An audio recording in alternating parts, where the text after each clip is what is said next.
And now page 2. Actually, part 2 of our interview with John Edward, who is coming to Rochester a little bit later in the spring. You've done this for so long, John.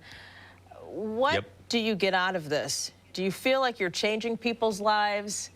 What is 100%. gratifying for you with this? The most gratifying moment of doing this work is watching the lights go on in someone's eyes. Like when someone's been living in a dark place because of a loss or because of an experience where they feel stuck, and information comes through and it inspires them or gives them hope that they can make a shift or change or they can move out of that. Worth all the attacks. I will take all the attacks. How did this journey begin for you? How did you decide this is what I want to do, or did you channel a gift? Yeah, it came because I had a reading with the psychic. She put me on my path when I was 15, but it took a decade for me to really embrace it, to do it as a career. My background, I'm a few credits short of my master's degree in healthcare and public administration. I worked in the healthcare environment for many, many years, and this was never gonna be my job. Like, I was never doing this as a job. And then my worlds collided.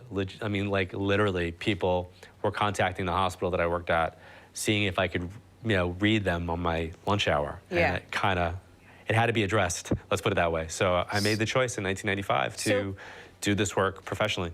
So people were starting to contact you on your healthcare job. Is it because you were already doing readings at that point, or they just came out of the blue? No, I was doing readings. I started doing readings at 15, so I had a decade of building up a following. Wow. But, you know, like, I would do readings on specific days, but, like, I became well-known very quickly within the circle, and I couldn't keep up with the amount of people that wanted readings, so I had a waiting list. So then somebody actually saw me at the hospital that I had read, and then from there, it kind of, like, spiraled out. Right. And became, it was let's just put it, it was an awkward kind of, like, things coming together where I was like, oh crap, like this is like actually happening. And here you are. And then I made the decision, like, okay, listen, like let me do this. And you know, thankfully my wife said to me, listen, if you don't want to do this as your career, she goes, you're not going to know that until you actually do it. And then I was like, all right, and this is going to sound strange, but like I didn't want to write, like when you have to like write occupation down like on a slip somewhere. I couldn't write psychic. I had the hardest time. To this day, I will write writer, because there's no conversation if I write author or writer. But the moment you write psychic, it's like there's got to be a debate, or there's got to be a joke, or there's got to be a...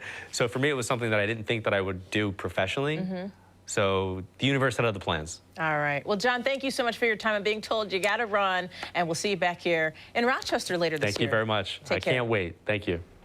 Well, he seems very genuine, very down to earth. He admits it, May 17th, Hyatt Regency. All right, local headlines coming up next.